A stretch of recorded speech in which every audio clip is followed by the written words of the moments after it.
Hoy, en Lo Marginal en el Centro, hablamos acerca de la situación de la violencia en el país.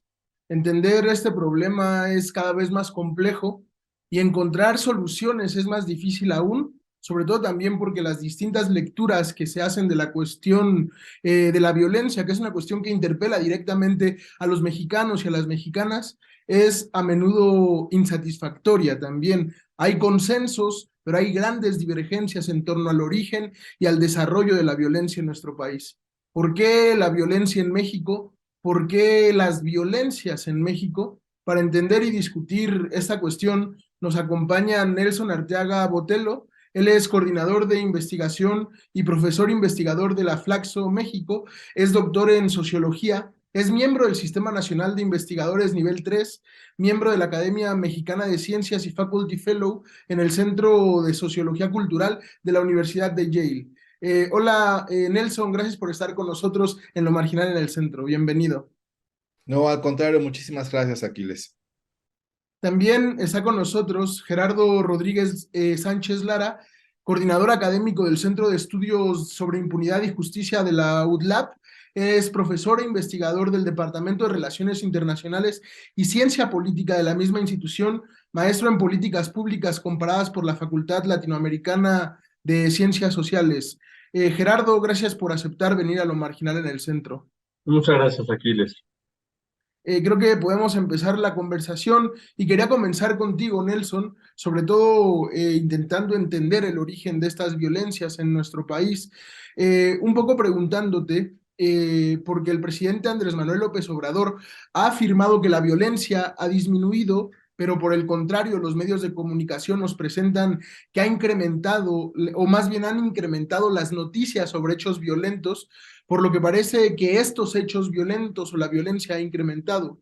Te quería preguntar, objetivamente hay una escalada de violencia, es una percepción impuesta por los medios, ¿quién o quiénes participan en la violencia o las violencias en México? Pues mira, en realidad es una situación, digamos, que requiere partir como de varios principios, ¿no? Me parece que lo que hemos tenido en los últimos años en México son una serie de olas que van y vienen, digamos, de incremento de la violencia en función de diferentes características y sobre todo a partir de ciertas dinámicas que se presentan en ciertos territorios a nivel nacional. Y por otra parte, también es cierto que hay un incremento en la sensación de, digamos, hay una mayor sensibilidad por violencias que antes no eran consideradas como tales, o si eran consideradas como tales, no tenían, digamos, de alguna manera carta de ciudadanía dentro de la opinión pública. Y lo que estamos encontrando es que muchas de estas violencias antes, digamos, no normalizadas, pero colocadas, digamos, en un espacio particularmente digamos, que no era considerado como sensible, ahora están transitando hacia allá. Entonces, lo que estamos teniendo es, y por otro lado, ¿no? Hay una sensibilidad, digamos, mayor a un tipo de comportamientos que antes no eran considerados necesariamente como violentos, sino como agresiones, etcétera, etcétera.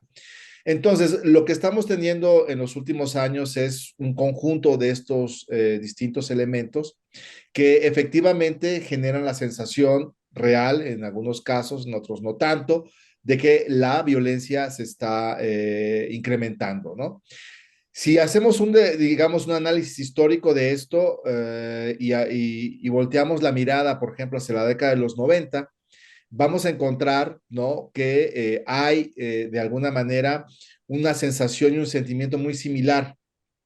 Si uno revisa los diarios, si uno revisa incluso la literatura académica al respecto, lo que va a encontrar es una constante de que cada vez hay mayor violencia, de que cada vez hay mayor delincuencia, de que cada vez Si no es el narcotráfico, son los feminicidios, son otro tipo de acciones consideradas como tales.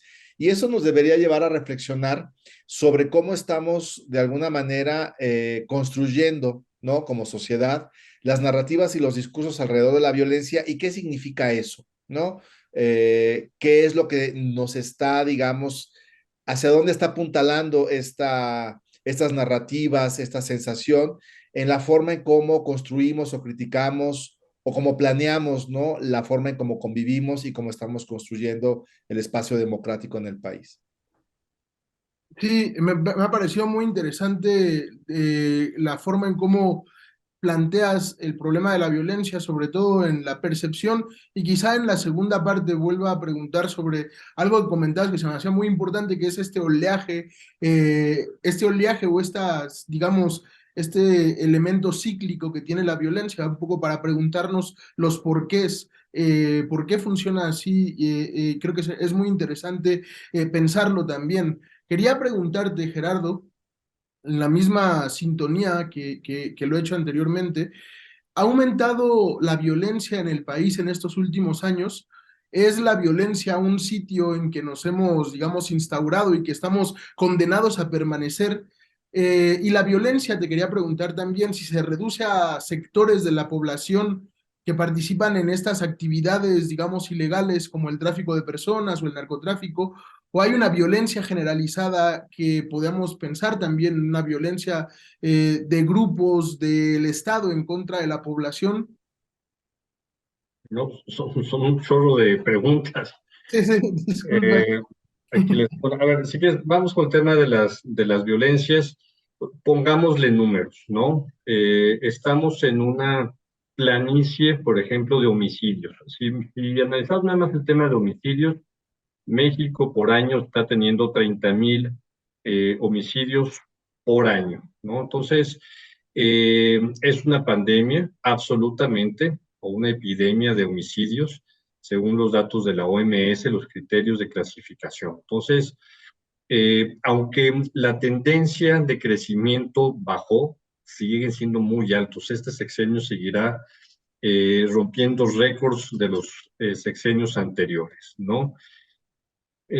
Sí se bajó la tendencia de crecimiento, ¿no? Pero ya rebasó. Si vemos otros delitos graves, ¿no? Crímenes, como es la traducción del anglicismo de crime, eh, vemos también que hay algunos delitos que han bajado, pero bajaron por una cuestión extraordinaria que fue la pandemia. La delincuencia dejó de trabajar como muchos mexicanos y ciudadanos del mundo dejamos de trabajar por la pandemia. Entonces la oportunidad de delinquir bajó. Entonces, en delitos, por ejemplo, todos los delitos patrimoniales bajaron los índices. Esto es algo que ha presumido el gobierno actual, pero tiene una razón, ¿no? El tema, por ejemplo, de robo autotransporte bajó en 2020, 2021, 2022, pero a finales de 2022, 2023 estamos viendo un repunte, ¿no? El tema de feminicidios sigue siendo un drama, por ejemplo, en el Estado de México, ¿no? La zona oriente del Estado de México, Coacalco, Ecatepec, siguen siendo muy altos estos homicidios, ¿no? Por otro lado, la violencia en el país está íntimamente relacionada con los flujos de armas que provienen de Estados Unidos, ¿no? Somos una sociedad que en los últimos años nos hemos seguido armando. Los datos del INEGI son contundentes. En la mayor parte de los delitos donde hay uso de violencia hay un arma de fuego y el Estado de México también tiene índices muy altos de presencia de armas de fuego en delitos patrimoniales. Eh, por supuesto, coincido con el doctor Nelson Arteaga. La opinión pública se mueve en este sentido. Me gustó mucho lo que decía de los años 90. Los años 90, creo que Aquiles tú no habías nacido o estabas muy chiquito, pero bueno, era el tema, por ejemplo, de los secuestros, ¿no? El mocho orejas, los robos a banco, ¿no? porque veníamos de la crisis del 94 y en la Ciudad de México y zonas conurbadas sí aumentaron los delitos patrimoniales sobre todo y los secuestros. Hoy ya no hablamos tanto de secuestros, ¿por qué? Porque se han profesionalizado los equipos antisecuestros estatales en coordinación con la CONACE, con la Comisión Nacional Antisecuestro. Pero hoy nos preocupan otros tipos de violencia que están fuertemente mediatizados, ¿no? En los años 90 no teníamos esta pulverización de los cárteles mexicanos que están luchando por plazas, ¿no? Yo creo que también hay que contextualizarlo. No todo el país está en una situación crítica y voy a contestar una de las 10 preguntas que hiciste. Los orígenes de la violencia es la impunidad para nosotros. El que la violencia no baje es un tema de costos de oportunidad. Los delincuentes ven que la probabilidad de ser castigados por sus delitos es muy baja. La impunidad no solamente genera violencia, genera corrupción política. Y finalmente este país no ha hecho, no ha seguido algunas recetas que han seguido otros países, por ejemplo, como Italia, de seguir la ruta del dinero, del lavado de dinero, del financiamiento ilícito, de la corrupción política. Entonces, creo que estamos en un momento particular, con altos niveles de violencia en algunas zonas urbanas del país, ¿no? Estado de México, en particular la zona oriente, la zona conurbada de la Ciudad de México, Guanajuato, por supuesto, toda la región de Salamanca, de Irapuato, de Celaya, el corredor del Pacífico me preocupa mucho, Michoacán, Colima, por supuesto, no ha bajado la violencia, es una realidad, y me preocupa que estamos viendo aumentos de violencia en regiones tradicionalmente pacíficas, como es la frontera sur, en concreto Chiapas. Sí, creo que hay algunos puntos que has remarcado que me parece muy interesante, sobre todo pensar, por ejemplo, esa secuencia del rastro del dinero para encontrar las relaciones. Quizás nos llevaríamos algunas sorpresas desagradables al seguir el rastro del dinero. No, no quizás, seguramente nos llevaríamos algunas sorpresas desagradables, pero quería continuar planteando la pregunta que habíamos un poco dejado abierta, Nelson, anteriormente, que es una pregunta ciertamente difícil, intentar entender, pero te quería preguntar si hay una razón estructural para el aumento de la violencia o la violencia la podemos fragmentar y entender como hechos aislados que tienen razones móviles, motivos propios, independientes, que no lo podemos, digamos, entender de manera monolítica, orgánica, o la violencia es, digamos, muy multicausal por naturaleza. Mira, ahí hay toda una discusión, me parece muy interesante tu pregunta. Ya Gerardo nos ha planteado el horizonte, digamos, del horror de que el país vive, señalando los datos, ¿no? Sobre los distintos incrementos, las planicies de la violencia que vive el país, las regiones, ¿no? Eh, Sin embargo, o mejor dicho, sumando a eso, lo más, digamos, una de las cosas fundamentales es que efectivamente hay una gran cantidad de trabajos que han mostrado las relaciones digamos, causales que la pobreza, la desigualdad, los problemas de acceso a la educación, el mercado laboral. Es decir, tienes una gran cantidad, digamos, de trabajos en los que se trata de mostrar y se comprueba en muchos de ellos el carácter estructural de las, digamos, de las condiciones que están detrás de las distintas violencias, ¿no? Por eso, digamos, en cierta medida, la conclusión es que es un fenómeno multicausado, ¿no? No obstante, también es cierto que, y eso sí lo quisiera yo recalcar, lo cierto es que cuando la maquinaria, digamos, de la violencia se dispara, es decir, cuando los actores entran en juego, cuando se crea, digamos, voy a decirlo así muy rápidamente, un subsistema u otro sistema ya que no necesariamente responde ya a las causantes estructurales que les dieron origen. Y eso es muy importante también entenderlo. Si bien es cierto, uno puede detectar o se han podido detectar algunos condicionantes, algunos factores que son mucho más sensibles que otros en la determinación o en la producción de las violencias, también es cierto que una vez que la violencia emerge, genera un mundo de sentido y genera un mundo económico como el que acaba de señalar Gerardo en términos de la economía criminal, pero también otros mundos de significado, sentido, vivencias, formas de solidaridad restringida, autoritaria, etcétera, etcétera, que modelan la violencia en sí misma más allá de sus causales. Regularmente lo que creemos, ¿no? Y digamos, un sentido común en ciencias sociales ya, es que si nosotros atendemos las causas, la violencia en sí misma se va a implosionar, porque estamos minando de alguna manera los pilares sobre los cuales se sustenta. Me parece que es importante atender las causas de la violencia, pero también es importante entender cómo está operando la violencia y los significados y las formas estructurales de la violencia misma, ¿no? Que ya no responde necesariamente, vuelvo a repetir, ¿no? A las condicionantes estructurales. Entonces, me parece que hay que generar un doble mecanismo que permita atender las causas y atender ya la violencia cuando ésta está jugando ahí. Por eso creo que también es importante comenzar a hablar de las salidas de la violencia, ¿no? Cómo salir de las violencias implica un proceso un poco más, como todo, es un proceso complejo, ¿no? Pero implica también ver qué vas a hacer con las, digamos, si sacas a las personas de las dinámicas de violencia, ¿qué vas a hacer? Eh, digamos, el simple hecho de conseguirles un trabajo, como algunos argumentan, o el simple hecho de reinsertarlos, no necesariamente garantiza porque ya pasaron digamos, por un largo proceso en el cual la violencia era parte, digamos, sustancial o una parte importante de su vida.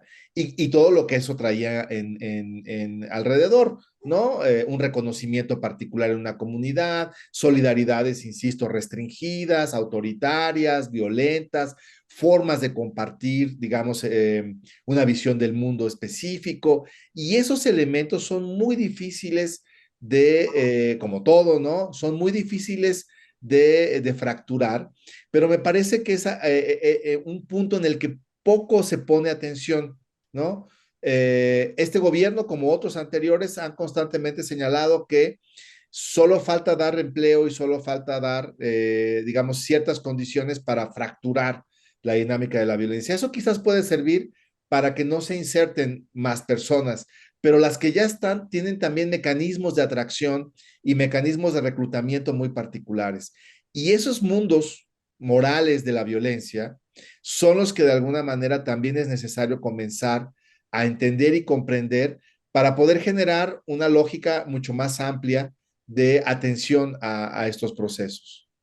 Sí, precisamente el tercer bloque de nuestro programa estaba pensado para, y creo que puedas abundar en en la siguiente pregunta, precisamente para comenzar a cuestionarnos cómo salir de este tipo de dinámicas y si hay vías para abandonar, digamos, todas estas cuestiones. Pero quería preguntarte, Gerardo, siguiendo un poco lo que se había planteado anteriormente, me voy a meter un poco en este tema que no es precisamente, o no lo manejo como si lo hacen ustedes, pero quería preguntarte sobre todo porque creo que se ha construido una tesis que es que México es violento por naturaleza, que México es bronco, el México profundo desde la Revolución Mexicana, o hay algunos que alegremente trasladan el origen de esa violencia al Huehuetlactoli y al Zompantli de los mexicas, ¿no? Pero te quería preguntar, Gerardo, ¿México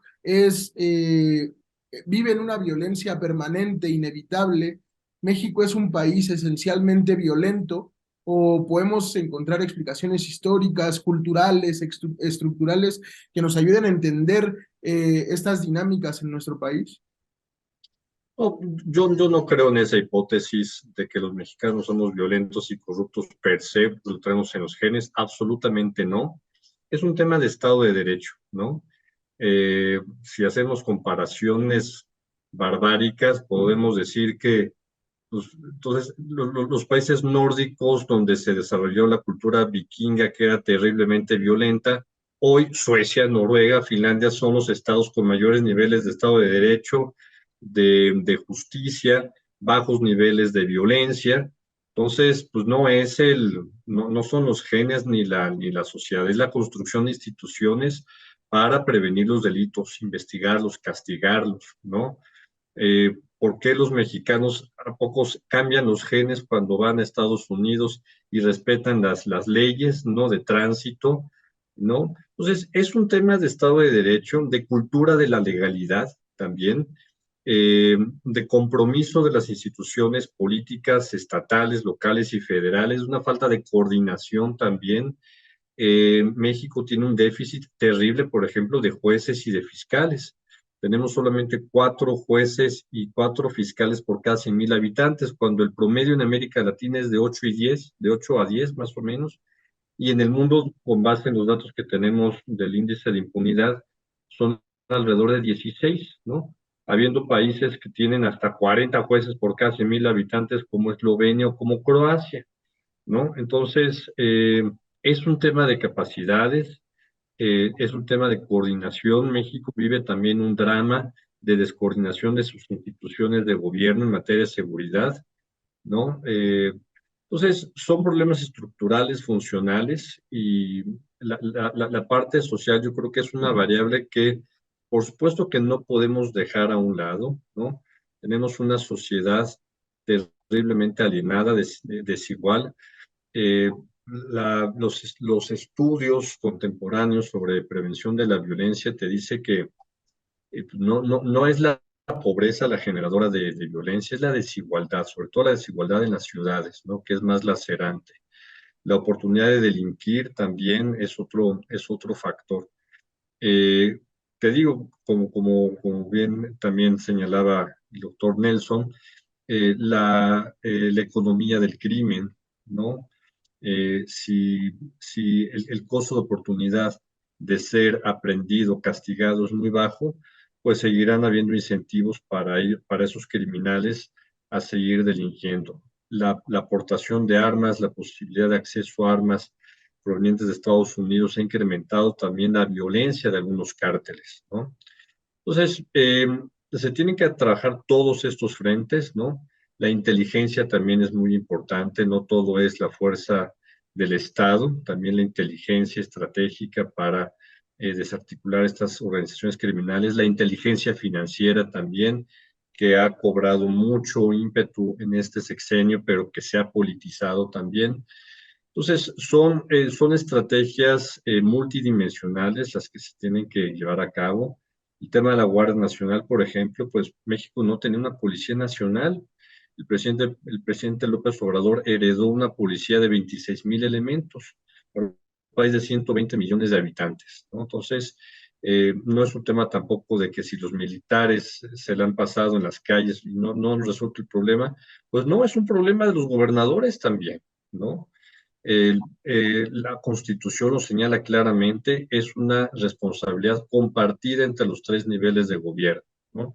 Y los gobiernos estatales, muchos han dejado que desear en esta materia de su responsabilidad para prevenir, investigar y castigar los delitos.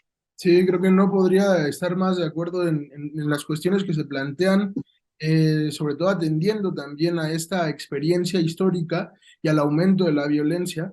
Pero se nos acaba el tiempo y quería cerrar esta conversación, Nelson, preguntándote sobre todo porque generalmente se ha señalado 2007, 2008 como o el proceso, digamos, de militarización del país, de sacar a los soldados a la llamada guerra contra el narcotráfico como un momento que también es un punto de quiebre que inicia con dinámicas de violencia mucho más extendidas. Quería preguntarte si hay algún tipo de salida eficaz, un tipo de salida necesaria que contemple también no solo al aparato militar, sino como mencionaba Gerardo ahorita, una reforma, una revolución, digamos, del aparato de justicia de nuestro país. Te quería preguntar eso. Sí, yo coincido con Gerardo cuando advierte, y esto quiero que voy a tratar de ligarlo a tu pregunta. ¿no?